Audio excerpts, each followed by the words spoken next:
Hello, আসসালামু আলাইকুম। School of ইজিবির পক্ষ থেকে আপনাদের স্বাগতম। আমি মোহাম্মদ বেলাল হোসাইন। আজকে আমি ডায়োডের তৃতীয় লেকচার নিয়ে আপনাদের সামনে এসেছি। তৃতীয় লেকচার, এর আগে আমরা ডায়োডের উপর দুইটা লেকচার দিয়েছি। তার মধ্যে দ্বিতীয় নাম্বার যে লেকচারটা সেটা শুধুমাত্র ম্যাথের উপর দিয়েছি। এই ম্যাথ, এখানে যে ম্যাথগুলো আমরা ব্যবহার করছি ওখানে সব প্রিন্সিপাল ইলেকট্রনিক্সের ম্যাথগুলো ছিল। এখন আমরা যে ম্যাথগুলো করবো সেটা হচ্ছে রেজোন্যান্স বুকের। রেজোন্যান্স বুকে অনেক ধরনের ম্যাথ আছে। এই ম্যাথগুলো যাতে অনেকের কনফিউশন আছে, যাতে কনফিউশন দূর হয়, যার কারণে আমি এই ম্যাথগুলো নিয়ে আপনাদের সামনে হাজির হয়েছি। তো দেখুন, এখানে ডায়োডের এই ম্যাথটা তো আমরা অলরেডি করে আসছি প্রিন্সিপাল অফ ইলেকট্রনিক্সে। এই ম্যাথটাও আমরা করে আসছি। এই ম্যাথটা আমরা করি নাই, এই ম্যাথটা এখন আপনাদের দেখাবো। তো দেখুন যে এখানে কি বলছে যে নিচের সার্কিট হতে এত ওহম, কত ওহম? 48 ওহম। দেখি আপনাদের দেখাই যে এখানে দেখুন যে নিচের সার্কিট হতে 48 ওহম রেজিস্টরের মধ্য দিয়ে প্রবাহিত কারেন্টের মান বের করো। প্রতিটি সিলিকন ডায়োডের অভ্যন্তরীণ রেজিস্ট্যান্স 1 বলতেছে। দেখুন যে এখানে যে ডায়োডটা আছে এই ডায়োডের রেজিস্ট্যান্স 1 এবং এই 48-এর ভিতর দিয়ে প্রবাহিত কারেন্টের মান নির্ণয় করতে বলছে। তো দেখুন এটা হচ্ছে একটা ডায়োড। এই ডায়োডটা কি অবস্থায় আছে? এটা যদি, যেহেতু এটা পজিটিভ ব্যাটারি ভোল্টেজ তার পজিটিভ, তাহলে এটা পজিটিভটা ফরওয়ার্ড অবস্থায় আছে, এটা রিভার্স অবস্থায় আছে। তার ডায়োডটা অ্যাক্টিভ, এটা তো অফ হবে, এটা তো অফ অবস্থায় আছে। তো এই ডায়োডটা যে ফরওয়ার্ড পাইছে, এখন এই ফরওয়ার্ডটা কি অ্যাক্টিভ অবস্থায় আছে ডায়োডটা, না অফ অবস্থায় আছে, সেটা এখন দেখবো। তো ফরওয়ার্ড পাইলেই যে সে অ্যাক্টিভ হবে তা কিন্তু না। ওই তার হিসাব আছে, আমি যে হিসাবটা শিখেছি সেটা আছে কি ভিপি মাইনাস ভিএন সমান অবশ্যই যে ভ্যালুটা বেশি হবে, যে ভ্যালুটা হবে সেটা অবশ্যই এখানে যে ব্যারিয়ার ভোল্টেজ হবে তার বেশি হইতে হবে, তাহলে এই ডায়োডটা অ্যাক্টিভ হবে। তাহলে দেখুন এখানে আমি কত, আর আরেকটা লজিক আমি বলছিলাম কি, আপনি যখনই যে ডায়োডটার এই থিংটা নির্বাচন করবেন তখন অবশ্যই ডায়োডটা মনে মনে ওপেন কল্পনা করবেন, অর্থাৎ দুই সাইডে ওপেন বিবেচনা করবেন। তো ডায়োডটা যদি দুই সাইডে ওপেন বিবেচনা করি তাহলে দেখুন এদিকে তো আর কোনো সোর্স নাই, এটা তো রিভার্স বায়াস, এদিকে তো যাইতে পারতেছে না, আর এইদিকে তো কারেন্ট যাইতে পারতেছে না, তার মানে এইদিকে আরো সম্ভব না, তাকে এদিক দিয়ে যাইতে হবে। তো এদিক দিয়ে যাইতে হলে দেখুন এইখানে যে 10 ভোল্টেজ, এখানে সেটাই পাচ্ছি কত, 10 ভোল্টেজ। তো যেহেতু এগুলো ওপেন, এর মধ্যে কোনো সোর্স নাই, তো সোর্স নাই মানে কি, এটা তো সার্কিটটা কমপ্লিট হচ্ছে না। যেহেতু কমপ্লিট হচ্ছে না সেহেতু কি হচ্ছে, এখান থেকে জিরো কারেন্ট প্রবাহিত হচ্ছে। তাহলে জিরো কারেন্ট যদি প্রবাহিত হয় তার মানে এখানে ভোল্টেজ কত, 0 ভোল্টেজ। তো এখানে 0 ভোল্টেজ পাইলাম, এখানে 10 ভোল্টেজ পাইলাম। তো 10 মাইনাস 0 সমান কত হয়, 10। আর এর যেহেতু এটা সিলিকন, তার মানে 0.7, তার মানে 0.7 এর অবস্থা চেয়েও বেশি আমার কত, 10 ভোল্টেজ। তাহলে অবশ্যই ডায়োডটি অ্যাক্টিভ। ওকে, এই ডায়োডটা অ্যাক্টিভ সেটা বুঝে গেলাম। এদিক দিয়ে এখানে আসলো, আসার পর এখানে আসলো, এখানে আসে দেখি এটা রিভার্সে আছে, এটা রিভার্স আছে মানে এটা সম্ভব না, এটা ওপেন অবস্থায় আছে। তখন সে রেজিস্টারের ভিতর দিয়ে আসলো, আসার পরে সে দেখতেছে এই ডায়োডটা ফরওয়ার্ড বায়াসে আছে। এখন এই ফরওয়ার্ড বায়াসে আছে, আচ্ছা তাহলে তাকে তো আমার পরীক্ষা করতে হবে সে আসলে অ্যাক্টিভ অবস্থায় আছে না অফ অবস্থায় আছে। তো দেখুন তখন আমি কি বলছি যে এটা যার আমরা যে নির্ণয় করবো তাকে অবশ্যই মনে মনে ওপেন কল্পনা করব। তো এর মনে মনে ওপেন কল্পনা করি, ওপেন কল্পনা করলে কি হয়, এদিক দিয়ে ভোল্টেজটা আসতেছে, এই ভোল্টেজটা এখানে কিছু ড্রপ হয়েছে, এখানে ওপেন যদি ধরি তাহলে এখানে তো একটা ভোল্টেজ আছে কত, 0.7। ড্রপ হওয়ার পরে কি হয়েছে, এইটার কারণে এটা তো রেজিস্টর, কিন্তু এটা ওপেন হয়েছে, সার্কিট তো কমপ্লিট হয় নাই, তার মানে এর মধ্যে জিরো কারেন্ট প্রবাহিত হচ্ছে, জিরো কারেন্ট মানে এর মধ্যে কোনো ড্রপ নাই। তো যেহেতু ড্রপ নাই সেখানে এখানে আসলো, তার মানে যে 10 থেকে 0.7 বাদ দিলে 9.3 এই জায়গায় আসলো। দেখুন এখানে আসলে কত, 9.3। আচ্ছা 9.3 যখন আসলো, এখানে 9.3 আর এখানে তো 0, তো 9.3 থেকে 0 দিলে কত আসে, 9.3 আসে, তার মানে সেও অ্যাক্টিভ। তাহলে আমি কটা অ্যাক্টিভ পেলাম এখান থেকে, সে অন আছে আর এ অন আছে। তাহলে এটাকে আমি এরকম সিরিজ করে ফেলি। দেখুন যে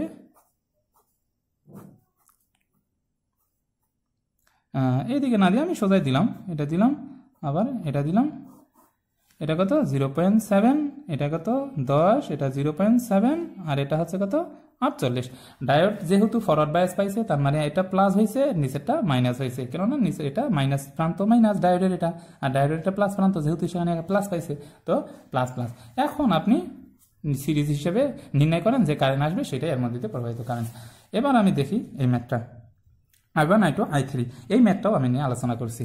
তো কাজেই এই যে বিষয়গুলো নিয়ে আমি এর আগেই আলোচনা করছি, আপনারা সেই ম্যাথগুলো দেখার জন্য আমার এর আগের লেকচারটা দেখুন। এর আগের লেকচারটা হচ্ছে কি শুধুমাত্র ডায়োডের ম্যাথ নিয়ে। এবার দেখি আমরা এই ম্যাথটা করব। এই ম্যাথটা হচ্ছে কি V0 নির্ণয় করতে বলছে, কিসের, এইখানে V0 নির্ণয় করতে বলছে। অর্থাৎ আমাকে এখন তাহলে এই V0 নির্ণয় করতে হবে এবং আইও নির্ণয় করতে বলছে, অর্থাৎ এই কারেন্টটাও নির্ণয় করতে বলছে। তো সর্বপ্রথম আমি আগে ডায়োড চেক করবো, ডায়োড আমার অন না অফ। তো ডায়োড চেক করার জন্য এই ডায়োডকে আগে মনে মনে ওপেন বিবেচনা করবো। ওপেন বিবেচনা করলে কি হয়, এখানে যদি ওপেন এখানে যদি ওপেন থাকে তাহলে কি হচ্ছে, এখান থেকে সে 10 ভোল্টেজ আসছিল। তাহলে এটা যেহেতু ওপেন যদি হয় তার মানে সার্কিট তো কমপ্লিট হচ্ছে না, সার্কিট কমপ্লিট হচ্ছে না। দেখেন এদিক তো কোনো ভোল্টেজ সোর্স নাই, সার্কিট কোনো কমপ্লিট হচ্ছে না বা অন্য কোনো শাখাও নাই। যেহেতু সার্কিটে কোনো শাখা নাই তার মানে এখানে সে 10 ভোল্টেজ আসতেছে, কারণ এর মধ্যে 0 কারেন্ট প্রবাহিত হচ্ছে। তাহলে এখানে 10, তাহলে এখানে 10 পাইলাম। তো এটা ওপেন, যেহেতু সার্কিট কমপ্লিট হচ্ছে না তার মানে সেও এইখানে ধরলাম এখন বর্তমানে সে এখন তার হিসেবে কাজ করেছে। তো বর্তমানে সেও এখানে কত আসতেছে, 0 আসতেছে। আচ্ছা সে যদি 0 আসে তাহলে এদিক কত, 10 - 0 তার মানে সমান সমান কত, 10। এটা জার্মেনিয়াম কত, 0.3। তার মানে 0.3 তে এর ভোল্টেজ পার্থক্যটা বেশি হয়েছে, তার মানে সে অবশ্যই অ্যাক্টিভ। তো একটা অ্যাক্টিভ পাইলাম। দেখুন এটা আমি কখন বিবেচনা করব, যখন সে ফরওয়ার্ডে পাচ্ছে তখন বিবেচনা করব। যদি সে রিভার্স পাইতো তাহলে তো আমার বিবেচনা করার দরকার নেই, তখন সঙ্গে সঙ্গে সে অফ। তো আবার দেখুন সে আসলো, এখানে আরেকটু আসার পর দেখলো সে এখানে আরো একটা ডায়োড আছে। এখন সে এই ডায়োড পরীক্ষা করবে যে আসলে সে অ্যাক্টিভ কিনা। তো এই ডায়োডকে আমি অ্যাক্টিভ কিনা তাকে পরীক্ষা করব। দেখুন এটা তো 0.3 আমার হয়ে গেছে, তো এটা আমার রেজিস্ট্যান্স আছে। আবার এটা হচ্ছে কত, এটাকে আমি এখন পরীক্ষা করব। তো মনে মনে তো ওপেন কল্পনা করব। ওপেন কল্পনা করলে কি হচ্ছে, সার্কিটটা আনকমপ্লিট অবস্থায় থাকতেছে। তো সার্কিট যদি আনকমপ্লিট অবস্থায় থাকে তাহলে এর মধ্যে ভোল্টেজ হচ্ছে কত, এদিকে ভোল্টেজ হচ্ছে কত, তাহলে এইখান থেকে এর মধ্যে তো 0 কারেন্ট প্রবাহিত হচ্ছে, কিন্তু এখানে তো 0.3 আছেই। তাহলে 10 থেকে 0.3 গেলে কত থাকে, 9.7। তো এখানে আসতে আসতে কত, 9.7। তার মানে এই সিলিকনের এখানে 9.7, আর এদিকে তো 0, তাহলে 9.7 থেকে 0 যদি দেয় তাহলে 9.7 আসতে আসতে, তার মানে এই সিলিকন অ্যাক্টিভ। তাহলে আমার দাঁড়ালো সার্কিটটা এরকম দাঁড়াচ্ছে, যে সার্কিটটা দাঁড়াচ্ছে যে আমার সবকটা ডায়োডেই অ্যাক্টিভ। দেখুন যে সবকটা ডায়োডে আমার এইরকম দাঁড়াচ্ছে, তো সবকটা ডায়োডে আমার অ্যাক্টিভ। তার মানে আমি কনফার্ম হলাম আমার সবকটা ডায়োডে অ্যাক্টিভ। এখন আপনি সিরিজ আছে, সিরিজ হিসেবে আপনি কেভিএল ফেলাম, অ্যান্সার শেষ। এবার আসি আমি এই ডায়োডটার ক্ষেত্রে, এইটার ক্ষেত্রে। তো এটার ক্ষেত্রে কি বলা আছে দেখুন, এখানে বলা আছে যে এখানে একটা সিলিকন আছে, সিলিকনের এখানে কত আছে, রিভার্স বায়াস পায়া আছে। তো আর এটার মধ্যে 0 ভোল্টেজ আছে, আর এটা গ্রাউন্ড করা আছে। তো সবার আমি কি বলছিলাম যে প্যারালালে যাই থাকুক না কেন তাকে অবশ্যই একই ভোল্টেজের হইতে হবে। তো এখানে একই ভোল্টেজ হচ্ছে কিনা সেটা আমরা আগে দেখব, প্লাস দেখব যে কে রিভার্স পাচ্ছে বা কে ফরওয়ার্ড পাচ্ছে। বুঝছেন, দেখলাম যে এ ফরওয়ার্ড পাচ্ছে। ফরওয়ার্ড কিনা আমরা আগে জাস্টিফাই করে দেখি, যেহেতু এখানে 0 এখানে 0, হ্যাঁ হ্যাঁ ধরলাম এদিক দিয়ে কারেন্ট প্রবাহিত হচ্ছে, এটা এদিকে হচ্ছে, তার মানে এটা প্লাস প্রান্ত, তা ধরলাম প্লাস প্রান্ত। তো এটা প্লাস কি, এখানে তো মাইনাস পে আছে, তার মানে ডায়োডটা এইরকম অবস্থায় আছে। এটা হচ্ছে ডায়োড। তো আমি এই ডায়োড কি করছি, ওপেন বিবেচনা করছি। তো ওপেন বিবেচনা করলে আমার কি জানা আছে, ভিপি মাইনাস ভিএন করতে হয়। তাহলে ভিএন সমান সমান কত, -5, আর সূত্রের মাইনাসে এসে প্লাস হয়ে গেল। ভিপি সমান সমান 0, তার মানে মাইনাস কত, 5 আসতেছে। তো যেহেতু 5 আসতেছে আর এটা কত সিলিকন, তার মানে এই ডায়োডটা অ্যাক্টিভ। এবার এটার ক্ষেত্রে আসি, এটার ক্ষেত্রে কত, এখানে 0, যেহেতু গ্রাউন্ডের সাপেক্ষে না, দেখুন গ্রাউন্ডের সাপেক্ষে তার মানে এখানে 0, তো 0 - 0 তার মানে কত, 0 আসে। সিলিকনের ভোল্টেজ এটাকে অ্যাক্টিভ করতে গেলে তো 0.7 লাগবে, তার মানে সে পাচ্ছে না, তার মানে সে অফ। তাহলে কি বুঝলাম যে একটা অফ একটা অন, তার মানে ডায়োডটা হচ্ছে এরকম মাইনাস প্লাস, এটা হচ্ছে কি ডায়োডের জন্য মাইনাস প্লাস, এটা হচ্ছে কি রেজিস্ট্যান্স, আর এই ডায়োড হয়ে গেছে। যেহেতু এটা গ্রাউন্ডের সাপেক্ষে আছে, এদিকে প্লাস আছে, তো এই প্লাস দিয়ে আপনি এটা গ্রাউন্ডের সাপেক্ষে করে নিতে পারবেন। অর্থাৎ সার্কিটটা হচ্ছে এরকম। এখন আপনি কেভিএল ফেলান, কারেন্ট এদিকে যাচ্ছে, এদিকে কেভিএল ফেলান, কেভিএল ফেলালে আপনি ইয়া পাচ্ছেন। এখন তারা এখান থেকে এখানে ভোল্টেজ নির্ণয় করতে বলছে, এখানে ভোল্টেজ নির্ণয় করতে বলছে মানে কি বলছে যে তার কাছাকাছি যে গ্রাউন্ড আছে গ্রাউন্ডের সাপেক্ষে তাকে তার ভোল্টেজ নির্ণয় করতে হবে। যেহেতু এইখানে যাইতে গেলে তাকে এদিক দিয়ে ওভার হইতে হয়, তার মানে এই জায়গায় যদি ভোল্টেজটা আমি বার করি তাহলে এইখানে ভোল্টেজটা আমার হয়ে যাচ্ছে। তাহলে এখন দেখুন আপনি এদিকে একটা কেভিএল ফেলান, তাহলে এই দিকে যাচ্ছে মানে কি প্লাস মাইনাস, এর জন্য প্লাস মাইনাস ধরছেন, এদিকে প্লাস মাইনাস হয়, এদিকে মাইনাস প্লাস হয়ে জাস্তিতে V0 পেয়ে যাচ্ছেন। তার মানে আমার এটাও শেষ। তো এবার আমি দেখি, এইখানে অনেক কয়েকটা ম্যাথ আছে। তো এই ডায়োডটা নিয়ে অলরেডি আমি ডিসকাস করেছি, আপনারা আমার আগের ম্যাথের লেকচারটাই দেখেন। এবার আমি দেখি এই ম্যাথটা কি বলতেছে। এই ম্যাথটার ক্ষেত্রে দেখুন, এই ম্যাথটার ক্ষেত্রে বলতেছে যে এটা একটা ডায়োড, এবং এটা সিলিকন ডায়োড, এটা সিলিকন ডায়োড। দেখুন এর যেটা ফরওয়ার্ডে আছে আবার রিভার্সে আছে। তো সবার আগে কি করতে হবে, আমার ডায়োড পরীক্ষা করতে হবে। দেখুন এই ম্যাথগুলায় ডায়োড পরীক্ষা না করলে এমনি ইজিলি দেখা যায়, বোঝা যায় যে সেটা অ্যাক্টিভ হবে। কিন্তু আমি বারবার একই কথা বলতেছি, কারণ কি যে আপনি তো আর পরীক্ষার হলে এত সহজ ম্যাথ দেবে না, দিলে একটু প্যাঁচ ঢুকাই দিতে পারে, যাতে আপনি প্যাঁচটা খুব দ্রুত ধরতে পারেন। যার কারণে আমি মূলত বারবার একই নিয়ম বলতেছি। তো দেখুন আগে সবার আগে এটাকে আমি পরীক্ষা করি, যেহেতু ফরওয়ার্ড পাইছে, তো ফরওয়ার্ড পাইছে তার মানে কি এখানে আমার 20, আর এখানে যেহেতু আমি যেটা ওপেন কল্পনা করছি তার মানে এগুলো জিরো, গ্রাউন্ডের সাপেক্ষে জিরো আছে, তার মানে এখানে জিরো, তার মানে পার্থক্য হচ্ছে কত 20, তো 20 মানে 0.7 বেশি, তার মানে অবশ্যই সে অ্যাক্টিভ, এটা অ্যাক্টিভ হলো। অ্যাক্টিভ আসার পরে এখানে এসে দেখে সে রিভার্স পাইছে, কেন এত উল্টা রিভার্স পাইছে, রিভার্স পাইলে কোনো পরীক্ষার দরকার নেই, সে ওপেন অবস্থায় আছে। তাহলে ডায়োডটা হচ্ছে আমার কীরকম, সার্কিটটা হচ্ছে আমার যে দেখুন আই প্লাস পাইছে মাইনাস পাইছে, আই ওপেন হয়ে গেছে আর এরকম অবস্থায় হয়ে গেছে।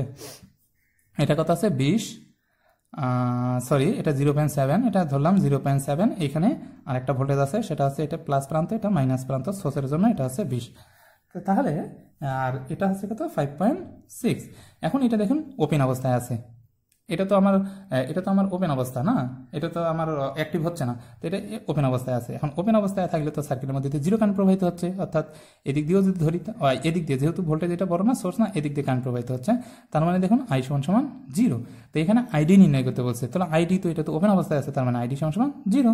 এখন আরেক কি নির্ণয় করতে বলছে, VD2 নির্ণয় করেন। তো VD2 দেখেন এখানে VD2 অর্থাৎ এই ডায়োডের ভোল্টেজ নির্ণয় করতে বলছে।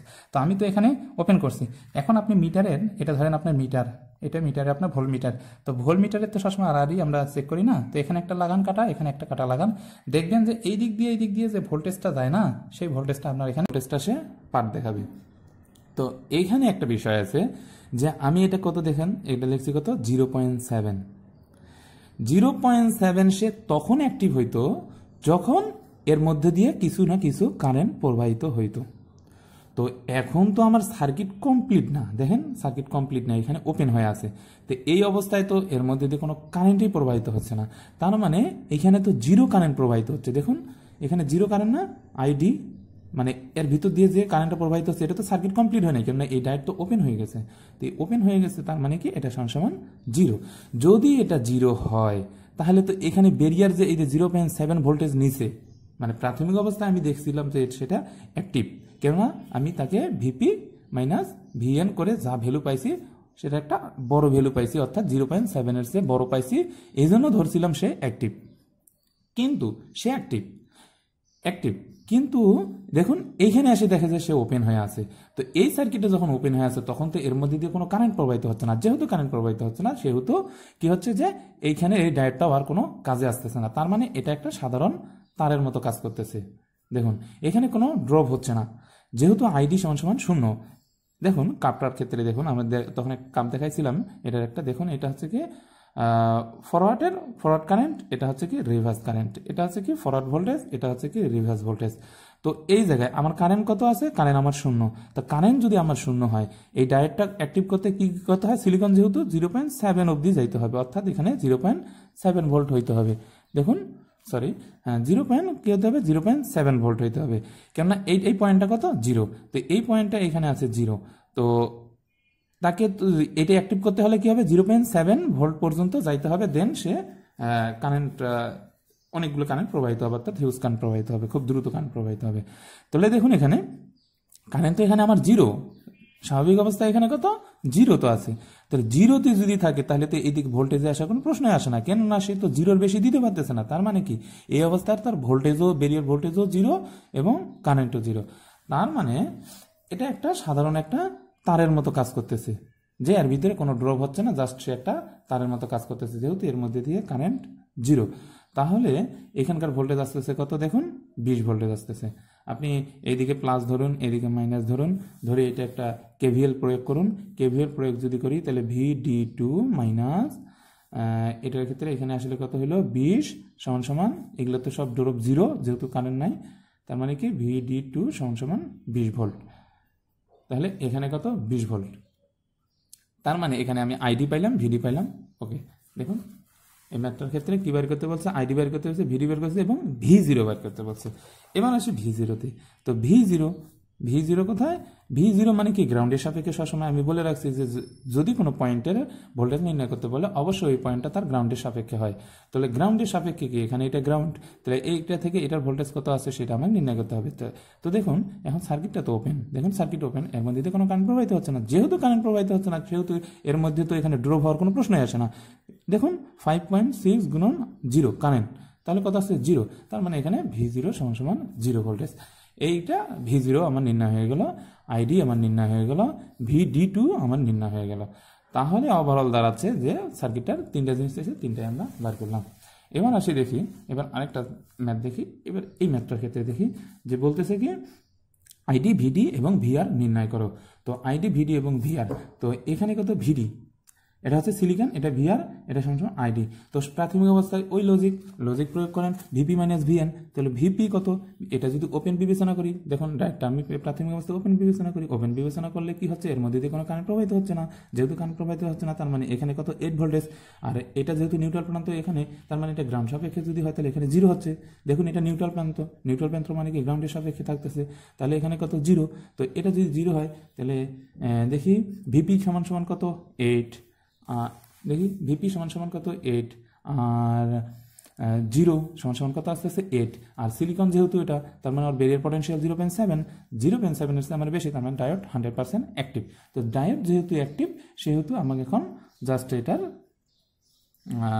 ভ্যালুগুলো নির্ণয় করলে হয়ে যাবে। এখন ভ্যালু নির্ণয় করব, দেখুন ভ্যালু নির্ণয় করব, সেটা হচ্ছে ভিডি নির্ণয় করতে বলছে। তো ভিডি খালি ডায়োডটার কাছে ভোল্টেজটা কত, ডায়োডের ভোল্টেজ সিলিকনের যা ভ্যালু সেটাই তো আসতেছে, কেননা দেখুন ডায়োডটা আমার অ্যাক্টিভ। তো ডায়োড অ্যাক্টিভ, এইখানের আর এইখানের ভোল্টেজ বের করতে বলছে, যে প্লাস আর মাইনাস বলছে এই জায়গায় আর এই জায়গায় ভোল্টেজ কত।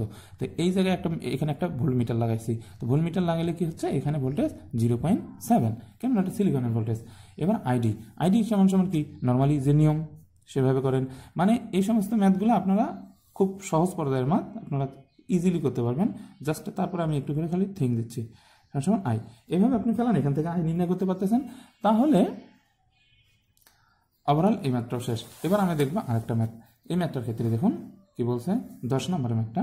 10 নম্বরের ম্যাথটার ক্ষেত্রে এখানে 12 ভোল্টেজ বলছে, এটা সিলিকন বলছে, এটাও সিলিকন বলছে, মানে সেম ম্যাথ। এই 8 নম্বর ম্যাথ আর 10 নম্বর ম্যাথ সেম ম্যাথ। আপনারা 8 নম্বর পারলে 10 নম্বর পারবেন। তো আপনারা এটা একটু দেখে নিন। এবার আমরা দেখি যে এই ম্যাথটার ক্ষেত্রে দেখি, এই ম্যাথটার ক্ষেত্রে কত, এখানে 20 ভোল্ট আছে। দেখুন এখানে একটা সিলিকন আছে, এখানে একটা সিলিকন, এটা আছে ফরওয়ার্ড বায়াস, এটা আছে রিভার্স বায়াস। যেহেতু রিভার্স বায়াস, একে আমরা বিবেচনা করব না, অর্থাৎ তাকে বাদ হিসেবে ধরে নিলাম। তো আচ্ছা ফরওয়ার্ড বায়াস, তো এই ফরওয়ার্ড বায়াস এখানে আসছে কত, অ্যাজ লাইক প্রাথমিক অবস্থায় আমাকে কি করতে হবে, এটা 0 বিবেচনা করতে হবে। এবং এই সার্কিটটা এরকম হবে যে এটা আসলে এটা প্লাস হলো, যেহেতু এটা প্লাস প্রান্ত, আবার এটাও প্লাস অবস্থায় আছে, তার মানে এটা প্লাস, এটা মাইনাস, মাইনাসে ধরলাম এটা আছে 4, এটা ধরলাম এখানে আছে 20। মানে সিস্টেমটা তো এরকম। তো এরকম যদি হয় তাহলে স্বাভাবিক অবস্থা তাকে ওপেন বিবেচনা করি। তো ওপেন বিবেচনা যদি করি তাহলে দেখুন এই ডায়োডটাকে ওপেন বিবেচনা করি, তাহলে এইখান থেকে এই ভোল্টেজটা এখানে আসছে, যেহেতু ওপেন তার মানে কোনো কারেন্ট প্রবাহিত হচ্ছে না, যেহেতু কারেন্ট প্রবাহিত হচ্ছে না তার মানে কোনো ড্রপ হচ্ছে না, যেহেতু ড্রপ হচ্ছে না তাহলে দেখুন যে ওখানে এর এদিকে আছে 20, ওইদিকে আছে কত 4, তাহলে সমান সমান কত আসতেছে, সমান সমান 20 থেকে 4 বাদ দিলে থাকে কত 16। আর যেহেতু সিলিকন তার বেরিয়ার পটেনশিয়াল কত 0.7, যেহেতু 0.7 তার মানে ডায়োডটি আমার অ্যাক্টিভ। যদি এখানে আমার দুইটার পার্থক্যতে 0.6 আসতো বা 0.5 আসতো, তাহলে কি হতো, ডায়োডটি অ্যাক্টিভ হতো না, তখন এটাও অফ থাকতো, এটাও অফ থাকতো, পুরো সার্কিটটাই আনকমপ্লিট হইতো। তো এখন যেহেতু এটা অ্যাক্টিভ, এখন আপনারা কেভিএল অ্যাপ্লাই করবেন, সবগুলো ডাটা পেয়ে যাবেন। এটার ক্ষেত্রে দেখুন 12 নম্বর, এই 12 নম্বর ম্যাথটা আমি করে দিয়েছি। তারপরে দেখেন ডায়োডটি অন না অফ হবে বের করো। এই ম্যাথটা দেখার জন্য আমার পূর্বের লেকচারটা দেখুন এই ডায়োডের ম্যাথগুলো করতে গেলে অবশ্যই আমার যে পূর্বে আরও 2টা লেকচার দেওয়া আছে, অবশ্যই সেই 2টা লেকচার দেখে নেবেন, তাহলে কি হবে, আরও সুবিধা হবে আপনাদের বুঝতে। এবারে দেখুন 13 নম্বর ম্যাথটা। এই 13 নম্বর ম্যাথটা আমিও এর আগের লেকচারে করে দিয়েছি। এগুলো হচ্ছে এই ম্যাথগুলো, এই ম্যাথটা এগুলো হচ্ছে কি প্রিন্সিপাল অফ ইলেকট্রনিক্স বুকের। আর যখন আমি সেই বুকটা ফলো করছিলাম তখন এই ম্যাথগুলো ওই বুকের মধ্যে ছিল, তো যার কারণে ওই ম্যাথগুলো আমরা করে দিয়েছি। তো